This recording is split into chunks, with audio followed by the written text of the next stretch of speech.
Bismillah. Ustaz, mohon penjelasannya. Bagaimana mendidik anak yang saat ini sudah dewasa dan sulit dinasehati karena kita kurang mendidiknya di saat mereka kecil. Bukan kita, Anda. Saya tidak ikutan. Ya, saya sudah punya istri, punya anak. Mungkin Anda yang tidak tepat. Apakah kalau anak-anak kita, anak Anda sudah menikah dan juga masih mempunyai tanggung jawab untuk mendidiknya? Dua pertanyaan. Pertama, ada orang tua yang merasa sulit untuk mendidik anak, memberikan nasihat saat dia dewasa. Coba istighfar dulu. Mungkin selama ini Anda yang kurang perhatian kepada anak. Saya pernah sampaikan kisah Nabi Ibrahim. Bagaimana seorang Ismail alaihissalam yang baru tumbuh usia 4-5 tahun belum balik, melihat bapaknya sedang bekerja atas perintah Allah, bergetar hatinya, tersentuh untuk menolong bapaknya. Walaupun ayahnya nggak minta. Quran surah kedua Al-Baqarah ayat 127. Posisi paling kiri sebelah atas. Wa idh yarfa'u Ibrahimul qawa'ida minal baiti wa Ismail. Perhatikan, saya ajarkan sedikit bahasa Arab. Dalam uslub bahasa Arab, ungkapan bahasa Arab, kalau ada dua subjek mengerjakan satu pekerjaan, subjeknya disebutkan langsung di depan. Maka ini menunjukkan porsi pekerjaannya sama, sebanding. Tapi kalau ada satu disebutkan di depan, yang kedua diakhirkan, ini menunjukkan bahwa yang kedua ini sekedar membantu yang pertama saja. Tidak sebanding porsinya. Paham sampai sini? Sekarang perhatikan baik-baik. Wa idh yarfa'u Ibrahimul qawa'id. Ibrahim disebutkan. Dan ingatlah ketika Ibrahim diperintahkan oleh Allah meninggikan kembali bangunan Ka'bah yang sempat terkena banjir di masa Nabi Nuh alaihissalam. Wa Ismail dan Ismail. Ismailnya diakhirkan. Padahal Allah bisa berfirman begini misalnya di luar Quran. Wa idh yarfa'u Ibrahimu wa Ismailul qawa'id. Kalau Ibrahim dan Ismail dua-duanya seimbang. Tapi ini Ibrahim, qawa'id baru Ismail. Ini menunjukkan Ismail ingin membantu bapaknya. Tahukah Anda, saat ayat itu disampaikan kisah kepada kita, ingin mengisahkan bagaimana seorang Ibrahim alaihissalam menerima tugas meninggikan bangunan Ka'bah, dikerjakan dengan segera. Tapak pertamanya disebut dengan maqam. Sampai sekarang tapak itu dikenal dengan maqam Ibrahim. Saat akan membangunnya, kadarullah meninggikannya, kadarullah anaknya datang, melihat bapaknya bekerja, dia ingin menolongnya. Perhatikan, bukan dinasehati, bukan diminta, tapi anak tergerak untuk menolong bapaknya. Datang anaknya bawa batu. Batu bahasa Arabnya disebut dengan hajar. Kalau disusun-susun menjadi hijar. Kalau jadi bangunan disebut hujrah. Kalau jadi ruangan kamar-kamar disebut dengan hujurat. Maka dia mulai membantu bapaknya. Kalau bahasa kita, boleh nggak saya bantu? Dia bawa hajar, dia susun-susun. Begitu dia susun jadi bagian dari Ka'bah. Sampai sekarang disebut dengan Hijar Ismail. Hijar Ismail itu area dalam Ka'bah. Dan kalau kita sholat di dalamnya, itu termasuk sholat di dalam Ka'bah. Di dulu pada zamannya awal-awal masa Quraisy terjadi kebakaran, menimpa kemudian Ka'bah, ada kerusakan, mereka ingin memperbaiki. Cuman mereka tidak mau mengumpulkan harta yang tidak jelas. Akhirnya orang jahiliyah berusaha mengumpulkan harta yang paling halal. Tuh, orang jahiliyah bangun Ka'bah aja cari yang paling halal. Anda bisa bayangkan. Jadi mereka kumpulkan dan ternyata nggak cukup. Karena nggak cukup, kemudian area Hijar Ismail ini ya tidak tercukupi untuk kemudian dibangun pada area-area yang tertutup dengan area Ka'bah. Maka dibiarkanlah terbuka, sampai sekarang dipelihara keterbukaan itu, dan hikmahnya adalah Allah memberi kesempatan bagi orang yang ingin sholat di dalam Ka'bah. Bayangkan kalau tidak ada area itu, semua orang ingin semangat masuk, antrian macam-macam, tapi Allah berikan keluangan pada kita dengan area seputaran ini. Paham? Tapi intinya, ada sentuhan dari anak, melihat bapak bekerja, dia ingin membantu. Kisah keduanya, dahsyat lebih dahsyat. Quran surah 37 ayat 102. Begitu dia mulai dewasa, falamma balagha ma'ahu sa'ya, sudah mulai nalarnya matang, apa yang terjadi? Bapaknya melihat dalam mimpi, inni ara fil manami anni adbahuka. Papa lihat nak, dalam mimpi papa menyembelih kamu. Fanzur madza tara. Ini kisahnya. Berbagi bapak dengan anak. Lihat, berbagi tukar, bagi pikiran. Bagaimana pendapat Ananda? Pendapat Ananda bagus, garis bawahi. Bagaimana pendapat Ananda? Anda tahu bahwa mimpi Nabi dan Rasul itu pasti wahyu. Dan kalau sifatnya wahyu harus segera dilakukan. Ibrahim bisa mengatakan begini, nah siap-siap ya, kemana Pak? Sembelih. Masya Allah, mudah. Tapi kenapa tidak dikerjakan? Ada hikmah di situ. Nanti saya di belakang saya sampaikan hikmahnya. Yang paling menarik, apa jawaban anak? Anak yang bukan protes, bukan marah, tapi meyakinkan dan menguatkan ayahandanya. Lihat kalimatnya, ya abati, panggilannya abati. Ketika anak dipanggil bunai dengan panggilan sayang, maka anak membalas dengan kalimat abati. Saya pernah sampaikan, ada abi, ada buya, ada abati, itu beda. Kalau abi itu panggilan hormat. Kalau buya, panggilan sayang. Bisa sayang kepada ayah secara biologis atau sayang kepada ilmu yang dimiliki seseorang. Saya memanggil Buya Hamka rahimahullah. Beliau bukan ayah saya, tapi saya menyayangi keilmuan yang melekat pada beliau. Paham? Kalau Anda ingin menggabungkan antara abi dengan Buya, maka gabungannya disebut dengan abati. Itu panggilan hormat dan sayang. Bapak mengambil sayang, memanggil sayang ke anak, anak membalas, lihat kalimatnya, ya abati, pa, demi sayang dan hormat nanda pada papa, if'al ma tu'mar, kerjakan sekarang yang diperintahkan. Satajiduni insyaallah minas sabirin. Ayah pasti dapati saya seorang yang sabar. Teman-teman sekalian, maaf ya, kebanyakan orang taunya cuma diganti dengan sembelihan yang besar sampai ayat 109 di surah As-Saffat surah 37 itu.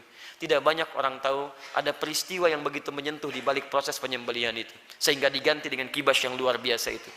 Buka kitabnya Al-Akhlaq lil Banin, karya Ustaz Omar Ahmad Baraja, jilid yang kedua, warnanya biru, halaman 25, posisi paling kanan di sebelah bawah. Teman-teman sekalian, ada 3 peristiwa besar terjadi saat akan disembelih itu. Ketika Ismail mulai diikat, ikatan mulai terasa longgar. Kata Ismail, duhai ayahanda, tolong kencangkan ikatan ini, supaya nanti saat saya akan disembelih, tidak merontak saya, dan tidak membuat ayah iba, dan tidak jadi menyembelih saya. Lihat, supaya ayahnya sempurna menyempurnakan tugas. Kedua, duhai ayahanda, mohon tajamkan pisau itu. Tajamkan. Yang dengan pisau yang tajam akan mempercepat proses penyembelihan itu dan mengurangi sakit yang saya rasakan. 2 hal ini menjadi sunnah sampai sekarang. Dengan ikatan yang baik, dengan tajamnya pisau, kurban saat ini menjadi sunnah. 2 itu dikerjakan. 3, ini yang hebat. Ternyata beliau sudah melipat pakaiannya, pakaian luarnya. Lihat beliau katakan, duhai ayahanda, mohon titip pakaian ini kepada satu-satunya ibunda yang sangat saya sayangi. Sampaikan salamku kepadanya. Ismail alaihissalam. Ketika itu dikerjakan, tiba-tiba turun kemudian wahyu, qad saddaqta ru'ya, engkau telah benarkan mimpi itu. Maka tidak ada korban pada saat itu, yang ada kurban. Korban diganti jadi korban. Korban dari kata koruba, artinya dekat. Ditambah alif nun, korban yang sangat dekat kepada Allah subhanahu wa ta'ala. Mereka berdua saking dekatnya dengan Allah, mimpi saja diamalkan. Ada orang yang pengen dekat dengan Allah, di dunianya tadi perintahkan, gak dikerjakan. Orang mimpi dikerjakan. Ini kedengar azan dipanggil sholat, gak datang-datang. Cita-cita surga Firdaus bersama Nabi tanpa hisab. Keterlaluan itu kan. Nah teman-teman yang paling menarik, kenapa Ismail punya rasa demikian dalam pada papahnya? Lihat, Nabi Ibrahim ketika kemudian Ismail dilahirkan, kemudian turun wahyu supaya dipisahkan dengan ayahandanya, ibu, anak, ayah, pisah. Kemana? Beliau di Palestina, anak di Mekah dengan ibunya. Quran surah 14 ayat 37. Biwadin ghairi dzi zar'in 'inda baitikal muharram. Ditinggalkan di satu tempat yang tandus, tumbuhan gak ada. Lihat baik-baik ya. Saya percepat langsung. Ini Ismail dengan ibundanya, ini Ibrahim. Di balik jarak yang jauh, Nabi, Rasul punya tugas mencari nafkah, punya macam-macam, tapi beliau masih menyempatkan waktu untuk menengok perkembangan anaknya. Tengok siapa yang merawatnya, bagaimana pertumbuhannya, bagaimana asinya, bagaimana pertumbuhan kampungnya. Dari Palestina ke Mekah, itu kalau pakai bis 1 hari 2 malam. Tengok, makanya disebut Ibrahim, sang penyeberang. Makanya disebut Ibrahim, diambil dari serapan bahasa Arab Abun Rahim.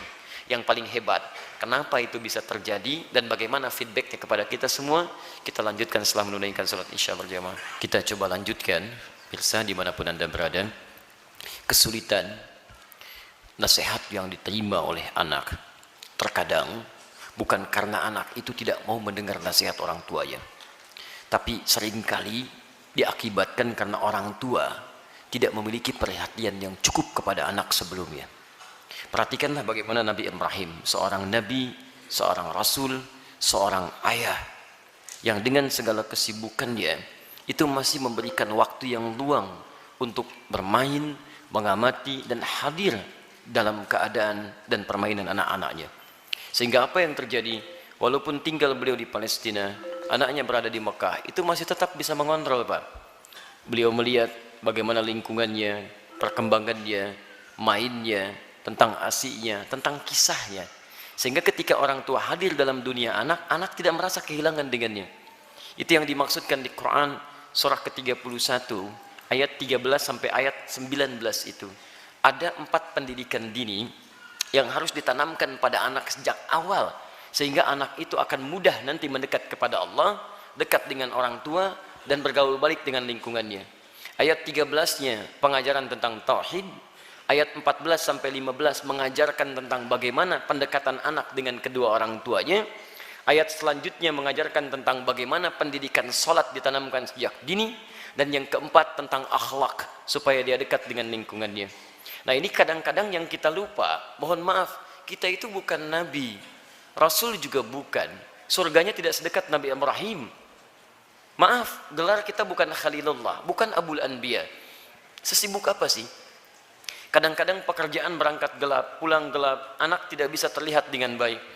Ini barangkali yang menyebabkan anak-anak kadang ingin mencari perhatian, bukan karena nakal, tapi mungkin karena orang tuanya tidak hadir dalam dunianya.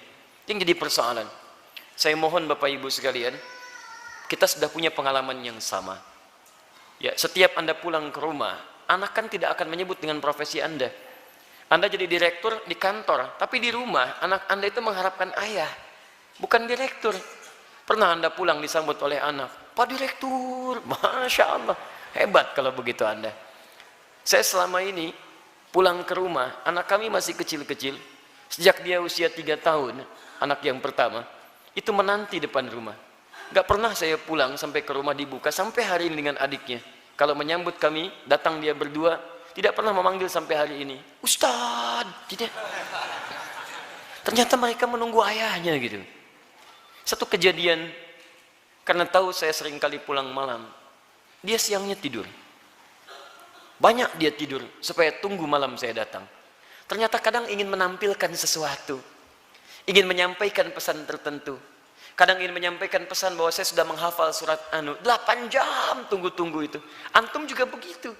Anak antum mungkin menyiapkan karya macam-macam, cuman ketika pulang, beban pekerjaan Anda yang di luar itu kadang dibawa ke rumah, itu yang membuat kita tidak adil. Itu yang repot. Kadang-kadang masalah di kantor dibawa ke rumah. Nyampe ke rumah anak sudah menunggu, sudah menyusun senyum sebaik mungkin, ketika dibuka ayahnya cemberut. Papa, diam kamu. Hah? Kenapa mas? Kamu lagi ikut-ikutan. Ikut apa? Jadi nggak nyaman situasinya. Begitu saya datang tiba-tiba, Buya, main bola yuk. Main bola tuh. Main kita apa malam? Itu yang menarik. Sampai besoknya diceritakan sama bundanya, Buya itu capek kak, tunggu dulu ya. Pijitin dulu, bobok sebentar, baru main. Besoknya ditunggu, Masya Allah, di depan pintu. Buya, capek ya? Masya Allah. Ayo sini bobok, kakak pijitin. Pijitin pak. Bobok dulu, bobok merem, katanya merem. Begitu merem kita, baru semenit. Ya bangun, main bola yuk. Masya Allah. Tapi itu tuh susah didapatkan lagi ketika dia dewasa. Jadi kalau Anda nggak dapat sekarang, besok Anda tidak akan bisa meraihnya. Karena itulah orang tua seperti Ibrahim alaihissalam memberikan perhatian yang dalam. Anak itu punya rasa. Jangankan mendengar nasihat bapak ibu, ya nyawa saja mau diserahkan kok. Bapak cuma mimpi melihat kamu begini. Kak, kerjakan sekarang pak. Coba antum tes pulang dari sini. Bapak tadi ikut kajian Quran Sunnah Solution. Wah, dapat gambaran. Nyembelih kamu. Bagaimana pendapat kamu? Wah, sesat pak itu. Jangan ikuti lagi. Repot gitu kan. Jadi yang pertama itu demikian. Pertama kita koreksi dulu. Yang kedua kita mendekat kepada Allah, berdoa, ya Allah, tidak engkau titipkan anak itu kepada ibunda yang lain kecuali pada hamba, ya Allah. Berikan kekuatan. Hamba yakin engkau tidak pernah memberikan ujian kecuali pada yang sanggup menjalaninya. Sentuh hatinya ya Rabb, sentuh hatinya ya Rabb. Ingat ketika seseorang telah menikah pun, kewajiban untuk memberikan nafkah berhenti memang. Tapi mohon maaf, perhatian itu kan tidak terputus. Anda masih berhak memperhatikan, memberikan arahan dan sebagainya. Karena itu, jangan putus dalam memberikan nasihat, sampaikan dengan cara yang terbaik. Kalau tidak pakai bahasa akal, gunakan bahasa hati. Setidaknya jadikan dia teman dalam kehidupan. Insya Allah dengan kalimat yang menyentuh, lama-lama dia akan tersadar. Jadi buka dengan doa, setelah itu ajak untuk berbicara dengan bahasa hati. Nah, mama bersyukur kamu sekarang sudah tumbuh dewasa, cukup pintar, teman kamu banyak. Dulu saat kamu dikandung, masuklah ke situ. Besar harapan mama terhadap kamu. Tiap malam mama bermohon kepada Allah mengalirkan air mata, supaya kita itu bisa sama-sama duduk, sama-sama tersenyum, kita bisa bahagia. Saat kamu berada dalam sekian bulan, harapan itu semakin tinggi.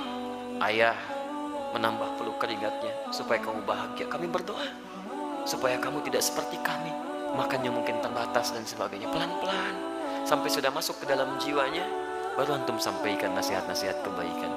Insya Allah pelan-pelan di situ akan hadir kebaikan-kebaikan. Demi Allah saya katakan, sepanjang menjadi orang tua akan ada satu chemistry yang terbangun antara dua hati yang satu sama lain akan saling tersentuh di situ. Semoga Allah memberikan kekuatan insya Allah.